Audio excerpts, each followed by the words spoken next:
Hi hello ಎಲ್ರಿಗೂ ನಮಸ್ಕಾರ. Welcome back to Sadhana cooking channel. ಇವತ್ತು ಎರಡು ಐಟಮ್ ಇಟ್ಕೊಂಡು ದೋಸೆ ಮಾಡೋಣ. ಪಾತ್ರೆಯಲ್ಲಿ ಹೆಸರುಬೇಳೆ ಸೇರಿಸ್ಕೊಂಡು 2-3 ಸಲ ಚೆನ್ನಾಗಿ ತೊಳ್ಕೊಂಡು ನೆನೆಸಿಟ್ಕೊಳ್ಳೋಣ. ನಾನು ನೈಟೇ ನೆನೆಸಿಟ್ಕೊಂಡಿದ್ದೀನಿ. 8 ಅವರ್ ನೆನೆಸಿಟ್ಕೊಳ್ಳೋಣ. ಒಂದು ಮಿಕ್ಸಿ ಜಾರಿಗೆ ಸೇರಿಸ್ಕೊಂಡು ನಾನು ಗ್ರೈಂಡ್ ಮಾಡ್ಕೋತಾ ಇದ್ದೀನಿ. ನುಣ್ಣಗೆ ಗ್ರೈಂಡ್ ಮಾಡ್ಕೊಳ್ಳೋಣ. ನೋಡಿ, ಈ ಥರ ನುಣ್ಣಗೆ ಗ್ರೈಂಡ್ ಮಾಡಿಟ್ಕೊಳ್ಳಿ. ಈ ಥರ ಹದ ಇರಬೇಕು. ಡಯಟ್ ಮಾಡೋರು ಈ ಥರ ದೋಸೆ ಮಾಡ್ಕೊಂಡು ತಿನ್ನಿ, ಪ್ರೋಟೀನ್ ಇದು. ಈ ಥರ ಮಾಡ್ಕೊಂಡು ತಿನ್ನೋದ್ರಿಂದ ಆರೋಗ್ಯಕ್ಕೆ ತುಂಬಾ ಒಳ್ಳೆಯದು. ದೋಸೆ ತವ ಇಟ್ಕೊಂಡಿದ್ದೀನಿ. ಸ್ವಲ್ಪ ಎಣ್ಣೆ ಹಾಕಿ ಸ್ಪ್ರೆಡ್ ಮಾಡ್ಕೊಳ್ಳೋಣ. ಸ್ಪ್ರೆಡ್ ಮಾಡ್ಕೊಂಡ ನಂತರ ಸ್ವಲ್ಪ ನೀರು ಚಿಮಿಸ್ಕೊಂಡು ದೋಸೆ ಮಾಡ್ಕೊಳ್ಳೋಣ. ಈಗ ನೋಡಿ ಎಷ್ಟು ಚೆನ್ನಾಗಿ ಬರ್ತಾಯಿದೆ ದೋಸೆ, ಎಲ್ಲೂ ಹಾಳಾಗೋಗಿಲ್ಲ.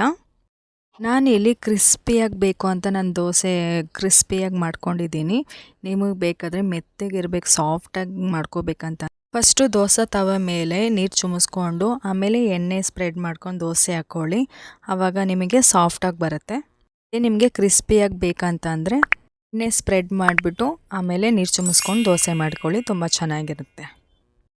ವಿಡಿಯೋ ಇಷ್ಟ ಆಗಿದ್ದರೆ, ರೆಸಿಪಿ ಇಷ್ಟ ಆಗಿದ್ದರೆ ಲೈಕ್ ಮಾಡಿ, ಶೇರ್ ಮಾಡಿ, ಕಮೆಂಟ್ ಮಾಡಿ, ಸಬ್ಸ್ಕ್ರೈಬ್ ಮಾಡ್ಕೊಳ್ಳಿ. ನೆಕ್ಸ್ಟ್ ವಿಡಿಯೋ ಒಂದಕ್ಕೆ ಸಿಗ್ತೀನಿ. ನಿಮ್ಗೆ ಯಾವ್ದು ರೆಸಿಪಿ ಬೇಕೋ ಕಮೆಂಟ್ ಮಾಡಿ, ನೆಕ್ಸ್ಟು ಟ್ರೈ ಮಾಡ್ತೀನಿ.